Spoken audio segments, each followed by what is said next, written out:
I said I need a doctor, now. Emily Phillips didn't even look up from her clipboard. Ma'am, we have actual emergencies tonight. You'll need to wait. Jessica Davis doubled over, gripping the ER counter. The pain in her abdomen felt like broken glass grinding beneath her ribs. She tried to breathe through it, but each inhale sharpened the agony. Emily finally glanced at her. Is this about constipation again? Jessica's vision blurred. Again, I've never been here before. Emily smirked slightly. Well, you look fine to me. Dear viewers, before we move on with this story, kindly tell us where you're watching from, because stories like this deserve to be heard. What you're about to witness isn't just drama. It's a mirror held up to systems that fail people every single day, systems built on assumptions, blind spots, and unchecked power. This story will teach you about the cost of dismissal, the weight of regret, and the quiet devastation of realizing you had one chance to do the right thing and you didn't. Now let's continue. Jessica had been standing at that counter for 12 minutes. 12 minutes of increasing nausea, cold sweats, and a stabbing pain that radiated down her right side. Please, she whispered, something's really wrong. Emily sighed theatrically. Everyone thinks their stomachache is life or death. You're what, 30? Probably just ate something bad. Jessica shook her head. I'm a doctor. Emily's eyes flicked up. Then why are you here wasting our time? Because I know what appendicitis feels like, and this, Jessica gasped, gripping the counter tutta. This is worse. Emily leaned back in her chair, arms crossed. If you were really that sick, you'd be on the floor by now. Jessica stared at her. The fluorescent lights above buzzed. Behind Emily, two other staff members, Coven Lusson included, watched the exchange like background extras in a play they'd seen too many times. Fine, Jessica said quietly. Get me someone else. Emily's jaw tightened. Excuse me. Someone who actually gives a damn. Emily stood abruptly. You don't get to walk in here and make demands. There are protocols. There are people who've been waiting longer than you. So sit down, fill out your forms, and wait your turn like everyone else. Jessica felt the world tilt. She stumbled backward, catching herself on a plastic chair. Her hand pressed against her abdomen, hot, swollen, tender. Coven finally stepped forward. Maybe we should just. I've got this, Coven. Jessica sat down. She filled out the forms with trembling hands. She waited. An hour passed. Then another. By the time Emily called her name, Jessica could barely stand. The examination room was cold and clinical.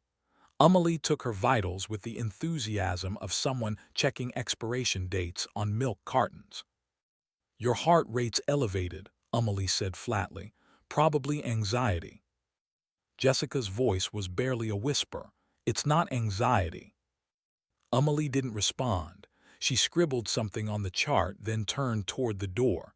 I'll see if a doctor's available, but honestly, you'll probably be sent home with Tylenol. Jessica wanted to scream. She wanted to explain that she'd spent the last 6 years specializing in emergency medicine, that she'd diagnosed this exact condition dozens of times, that her body was screaming warnings Emily refused to hear. But she didn't. She just sat there, alone, in pain, invisible. 20 minutes later, a doctor finally arrived, Dr. Drummond Holt, mid-50s, exhausted, moving on autopilot. He glanced at Emily's notes, stomach pain. Jessica nodded weakly. Right lower quadrant, rebound tenderness. Fever started an hour ago. Dr. Holt frowned. He pressed gently on her abdomen. Jessica screamed. His face changed instantly. Get imaging now. Emily appeared in the doorway. For stomach pain. Now Nurse Phillips.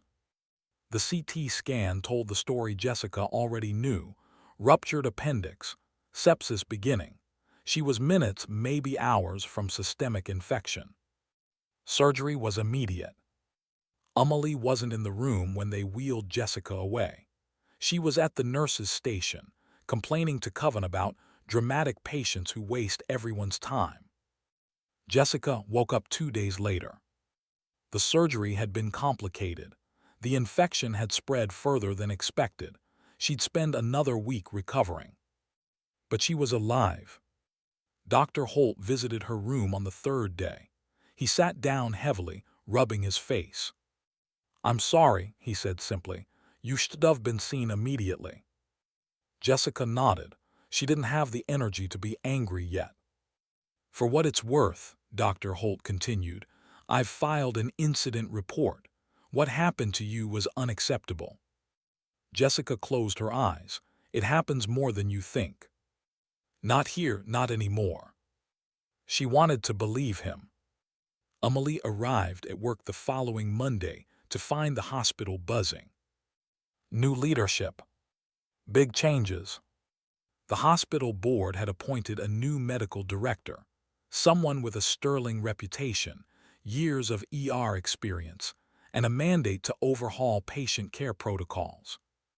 Coven nudged Amelie at the nurse's station. "You see who it is yet?" Amelie shook her head, scrolling through emails. "Staff meeting in 10 minutes. Apparently she's addressing everyone." Amelie barely listened.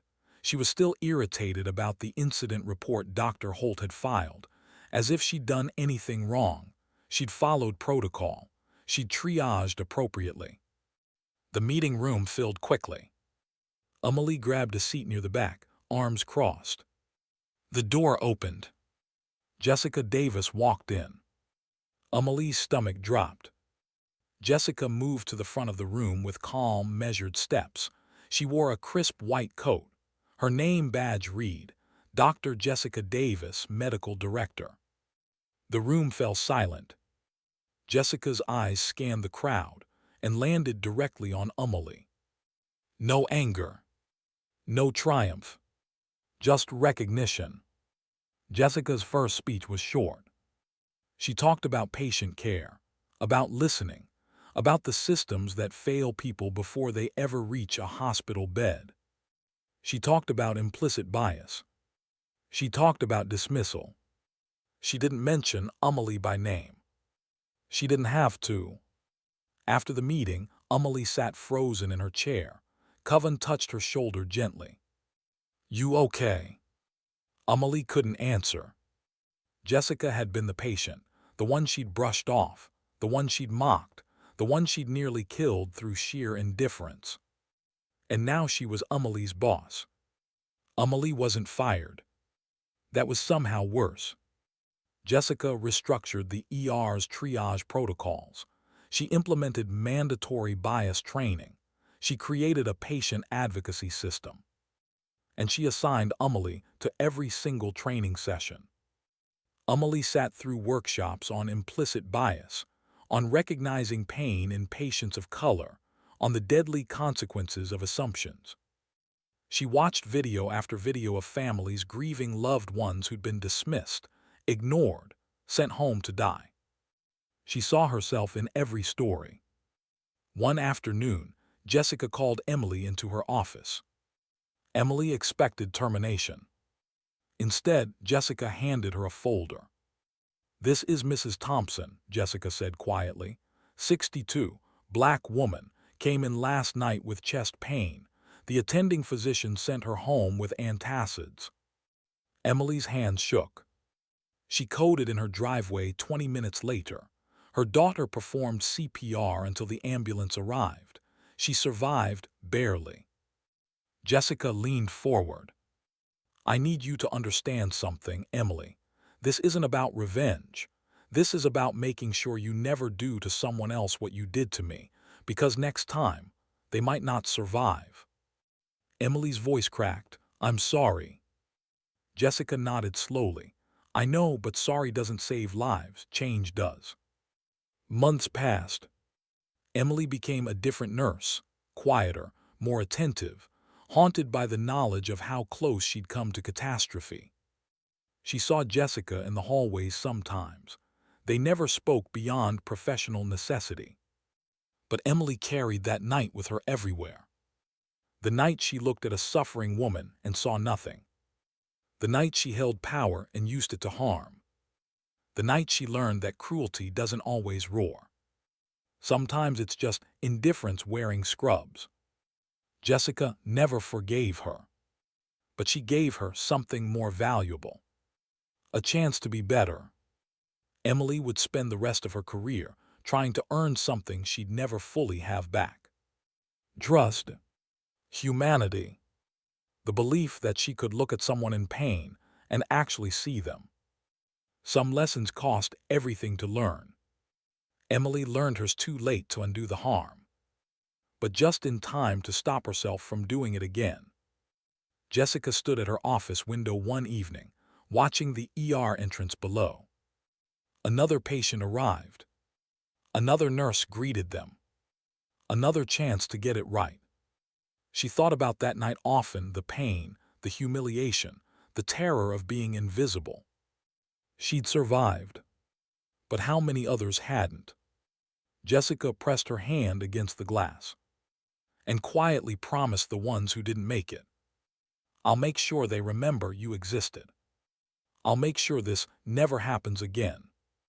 I'll make sure your pain mattered." The city lights flickered beyond the hospital, and somewhere in the building below, Emily Phillips checked in a new patient. This time she listened. This time she saw. This time she remembered what it cost to look away.